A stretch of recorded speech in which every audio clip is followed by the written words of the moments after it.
نحمدہ ونصلی علی رسولہ الکریم۔ اعوذ باللہ من الشیطان الرجیم۔ بسم اللہ الرحمن الرحیم۔ شہر رمضان الذی انزل فیہ القرآن ھدی للناس وبینات من الھدی والفرقان فمن شہد منکم الشہر فلیصمہ ومن کان مریضا او علی سفر فعدۃ من ایام اخر یرید اللہ بکم الیسر ولا یرید بکم العسر ولتکملوا العدۃ ولتکبروا اللہ علی ما ھداکم ولعلکم تشکرون۔ صدق اللہ العظیم۔ ہر قسم کی حمد و ثناء اللہ تعالیٰ کی ذات والا صفات کے لیے، جو ساری دنیا کا خالق و مالک ہے، جس نے ساری دنیا جہان کو پیدا کیا اور بے شمار لاتعداد درود و سلام رسول اللہ صلی اللہ علیہ وآلہ وسلم پر، جو ساری کائنات میں سب سے اعلیٰ اور افضل، نبیوں سے اعلیٰ اور برتر اور تمام نبیوں کے امام ہیں۔ اللہ تعالیٰ ان پر اپنی ہزاروں لاکھوں رحمتیں نازل فرمائے، آمین۔ اس آیت میں اللہ تعالیٰ نے روزوں سے متعلق کچھ احکام کی وضاحت کی ہے، اور وہ کچھ اس طرح ہے کہ شہر رمضان الذی انزل فیہ القرآن، کہ یہ رمضان کا مہینہ جس میں قرآن پاک کو نازل کیا گیا ہے۔ ھدی للناس، یہ قرآن لوگوں کے لیے باعث ہدایت ہے۔ وبینات من الھدی، اور اس میں روشن دلائل اور واضح نشانیاں ہیں ہدایت سے۔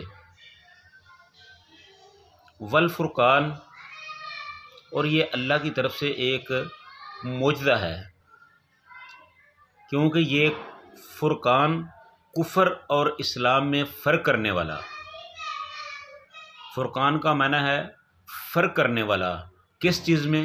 کفر اور اسلام میں، یعنی کفر و اسلام میں یہ فرق کرنے والا ہے۔ فمن شہد منکم الشہر فلیصمہ، تم میں سے جو کوئی آدمی اس رمضان کو پائے یا جس کی زندگی میں رمضان آ جائے تو اسے چاہیے کہ وہ رمضان کے روزے رکھے۔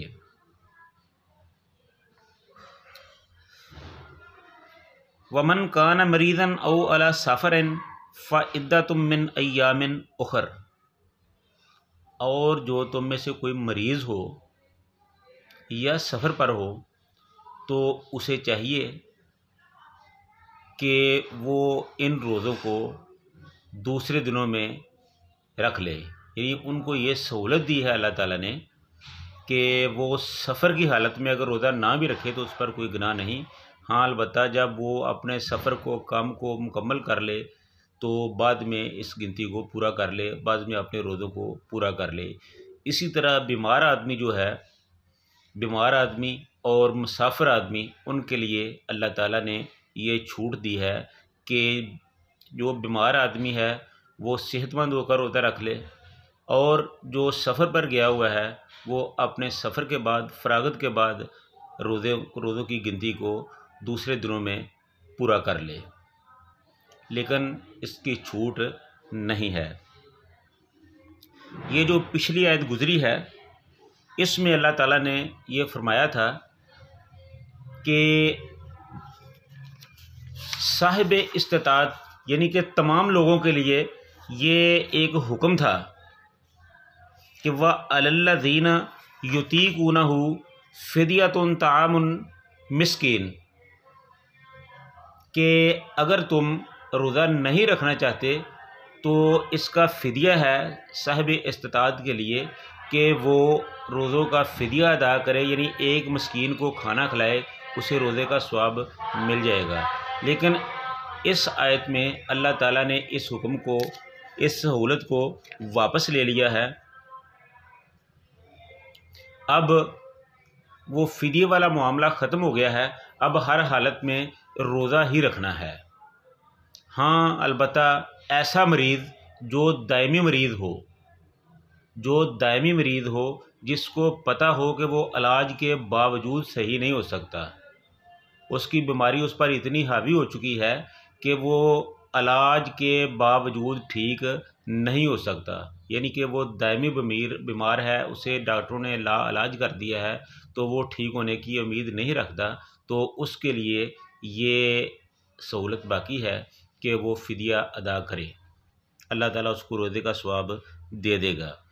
ادروائز روزہ کسی حالت میں بھی معاف نہیں ہے، روزے کو ہر صورت میں رکھنا ہے۔ اگر کسی مجبوری کی وجہ سے وہ نہیں رکھ سکا تو اس کے لیے ضروری ہے کہ وہ رمضان کے بعد اس گنتی کو پورا کر لے۔ اور ساتھ ہی اللہ تعالیٰ نے یہ بھی فرما دیا ہے کہ یرید اللہ بکم الیسر، اللہ تعالیٰ چاہتا ہے کہ تمہارے ساتھ آسانی ہو، اللہ تعالیٰ تمہارے ساتھ آسانی ہی چاہتا ہے۔ ولا یرید بکم العسر، اور وہ ہرگز نہیں چاہتا کہ آپ کسی تنگی میں پڑو، آپ کسی مشقت میں پڑو، اللہ تعالیٰ تو تمہارے لیے آسانیاں ہی پیدا کرتا ہے۔ وَلِتُکْمِلُوا الْعِدَّةَ، اور جب تم اپنے روزوں کو مکمل کر لو، وَلِتُکْمِلُوا الْعِدَّةَ، اور تاکہ تم اپنے روزوں کو مکمل کر لو، اپنی اس گنتی کو پورے کر لو۔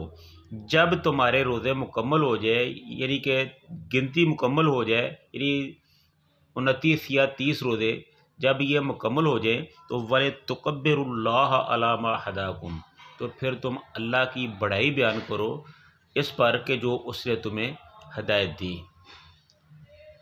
وَلِتُكَبِّرُوا اللَّهَ سے مفسرین بتاتے ہیں کہ جو عید کے موقع پر ہم تکبیرات پڑھتے ہیں نا، اللہ اکبر لا الہ الا اللہ واللہ اکبر وللہ الحمد، یہ بڑائی اللہ کی بڑائی ہے۔ تو جب تم اپنے روزوں کو مکمل کر لو تو پھر تم اللہ تعالیٰ کی بڑائی کرو، عَلَىٰ مَا هَدَاكُمْ، اس ہدایت پر جو اللہ تعالیٰ نے تمہیں دی ہے، وَلَعَلَّكُمْ تَشْكُرُونَ، تاکہ تم اللہ تعالیٰ کا شکر ادا کر سکو۔ تو یہ روزوں کے چند مسائل تھے جو بڑے مختصر انداز میں بیان کیے گئے ہیں۔ اللہ تعالیٰ ہم سب کو ان پر عمل کرنے کی توفیق عطا فرمائے۔ وآخر دعوانا ان الحمد للہ رب العالمین۔